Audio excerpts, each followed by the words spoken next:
La pandemia ci ha rappresentato plasticamente la condizione che la sanità vive nel nostro paese, ma in particolare nella nostra regione e ancor più in particolare nei nostri territori.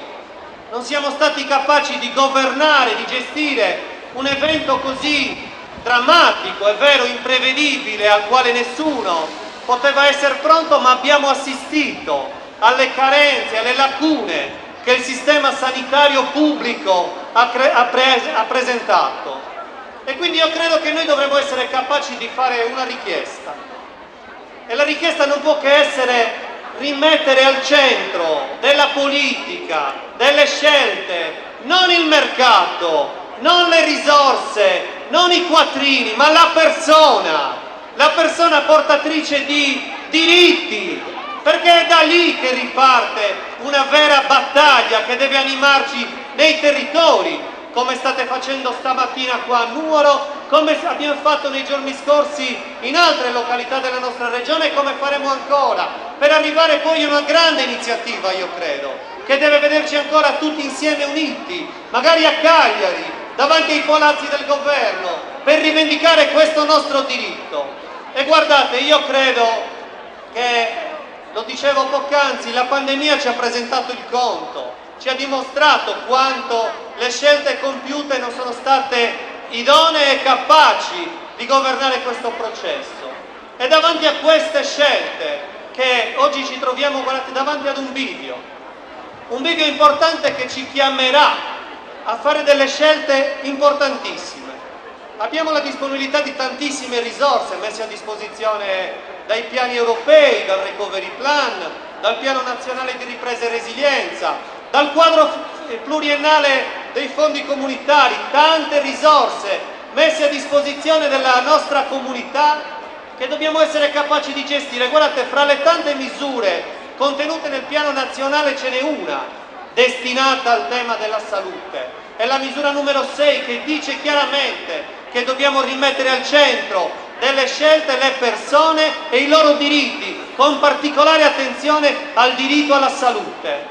E dobbiamo farle, dicevo, facendo un salto di qualità nei ragionamenti, perché non è retorica. Oggi parlare di salute vuol dire parlare delle scelte globali che interessano il nostro paese e il nostro pianeta. Quel diritto costituzionale lo si può rivendicare anche indirizzando un modello di sviluppo, e quanto questo territorio ha bisogno di riprendere in mano una discussione che parli di un modello di sviluppo, perché noi il tema della sanità lo dobbiamo associare alla condizione di vita delle persone, perché è salute anche parlare dell'ambiente che ci circonda, è salute parlare delle scelte che dovremo compiere da oggi in avanti per determinare la ripresa anche economica e sociale dei nostri territori. E lo dico sapendo di parlare in un territorio che vive gravemente queste difficoltà. Abbiamo bisogno di far convergere questa vertenza, questa rivendicazione, questo grido di dolore che arriva dai territori e che stamattina voi bene avete rappresentato, farlo convergere verso una richiesta più ampia, più grande, che deve chiedere a questo governo regionale in primis, latitante da 3 anni in carica ancora, ci dicono che la responsabilità è di chi c'era prima. Non possiamo accettarlo. Non possiamo accettare ragionamenti di questo genere. Dopo 3 anni noi non abbiamo mai incontrato l'assessore alla sanità, abbiamo incontrato 2 volte il presidente della giunta regionale, che non ci hanno mai proposto uno straccio di riforma, e oggi si affrettano perché dal territorio arriva la pressione, dal territorio arriva il grido di dolore. Oggi si affrettano a chiamarci ad un incontro, e sapete come si risolverà quell'incontro? In pochi minuti, dove ci racconteranno di aver trovato la panacea di tutti i mali, avendo stilato 40 pagine di ragionamenti, di studi, ci racconteranno questo, ma di fatto manca ancora un progetto, manca ancora un disegno che dia le risposte ai nostri territori. Noi non sappiamo di fatto qual è la programmazione sulla medicina territoriale, non sappiamo di fatto come si vuole razionalizzare la rete ospedaliera nella nostra regione, non sappiamo cosa sarà del San Francesco, Questi sono i temi che noi porremmo e ai quali ancora una volta non saranno trovate delle risposte, perché si stanno accapigliando anche nell'ultima manovra 350 milioni dei sardi gestiti con regalie e prebende, preoccupati più di accomodare qualcuno nelle poltrone del potere piuttosto che di risolvere il problema dei sardi. Questo è il governo regionale in carica. E oggi, a distanza di 3 anni, noi rivendichiamo con forza il diritto di essere ascoltati, perché le persone che noi rappresentiamo e che stamattina si sono alternate in questo microfono per lamentare la loro condizione, non possiamo più accettarlo, che si debba stare accampati per rivendicare un proprio diritto. Stiamo rasentando una condizione che in un paese civile non può essere tollerata.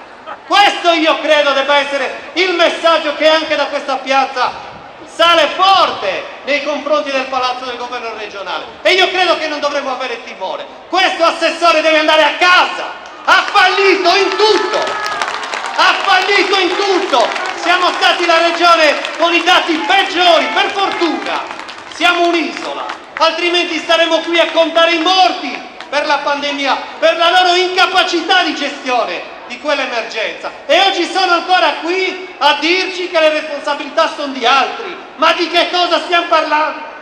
Non è ammissibile. Quindi questo assessore subito deve andare a casa, e la gestione della materia sanità, se non siamo in grado di governarla in Sardegna, perché noi abbiamo avuto una grande opportunità. Quando è stata fatta la battaglia per le risorse, ci è stato assegnato il ruolo di governare nella nostra regione la materia della sanità. Oggi questa scelta ci fa pagare un conto. Io non so se siamo nelle condizioni di mantenere ancora questo tipo di governo. Io ho paura che saremo chiamati a chiedere un intervento che viene da fuori, perché in Sardegna abbiamo dimostrato di non essere in grado di governare i processi che avrebbero dovuto ristrutturare il sistema sanitario nel suo complesso. È impensabile che ad ogni alternanza di governo regionale si riparta da zero. È impensabile che si annulli il lavoro fatto da chi c'era prima, che certo può avere dei limiti, può avere dei margini di miglioramento, ma non si può ripartire ogni volta da zero con un solo obiettivo, guardate, perché questo è ciò a cui stiamo assistendo. L'unico obiettivo è quello di trovare dei luoghi di governo e di potere dove far accomodare i commissari che hanno dimostrato di non essere in grado di governare il sistema sanitario pubblico, e con una cessione graduale verso il sistema privato. È inammissibile che una regione come la nostra viva questa condizione. E allora io chiudo, perché credo che tante cose siano state dette, ma oggi ciò che più serve è raccoglierci intorno ad un'iniziativa importante che dovremmo essere capaci di promuovere ancora di qui in avanti. Oggi non è la tappa finale di un percorso, oggi è un punto dal quale ripartire con maggior forza e convinzione, perché questo ci dite, questo ci dicono i nostri giovani, questo ci dicono i nostri anziani. Da qui dobbiamo ripartire per rivendicare quella condizione per la nostra gente. E chiudo dicendo questo: guardate, forse è una visione un po' olistica della materia, la chiama qualcuno One Health. Noi dobbiamo mettere al centro di tutte le scelte il tema della salute, perché, ripeto, la pandemia ci ha presentato un conto, e noi sappiamo che da oggi in avanti, ce lo dicono tanti studi e tante ricerche in tal senso, da oggi in avanti fenomeni di questa natura potrebbero ripetersi con maggior frequenza. Noi da oggi dobbiamo pensare a come affrontare situazioni analoghe che potrebbero presentarsi e che non possono trovarci impreparati. Per questo dico che parlare oggi di salute, rimettendo al centro il diritto delle persone, delle donne e gli uomini, che oggi non possono più curarsi. I dati ci dicono che 10 milioni di italiani hanno rinunciato alle cure perché non possono più permetterselo. È un qualcosa che un paese civile non può ammettere, non possiamo accettare questa condizione. E allora chiudo davvero dicendo che noi dobbiamo rimettere al centro, io l'ho chiamato in altre occasioni, una nuova stagione un nuovo umanesimo, fatemi passare il termine, scomodando magari momenti importanti della nostra storia recente, ma un vero umanesimo che rimetta al centro di tutte le scelte gli uomini e le donne, perché quando parliamo di transizione ambientale dobbiamo pensare di costruire un pianeta a dimensione di uomo e donna. Quando parliamo di transizione climatica stiamo parlando anche della salute delle persone. Stiamo parlando di che paese vogliamo lasciare ai nostri giovani e di che paese vogliamo lasciare ai nostri figli. Questa è la battaglia che abbiamo noi e che dobbiamo sentire nostra tutti insieme, auspicando di ricompattare anche in momenti come queste le iniziative che anche oggi si sono svolte in piazze diverse. Non possiamo accettare che messaggi uguali, rivendicazioni uguali possano trovare momenti di divisione. È il momento di stare uniti. Grazie e ci rivedremo presto.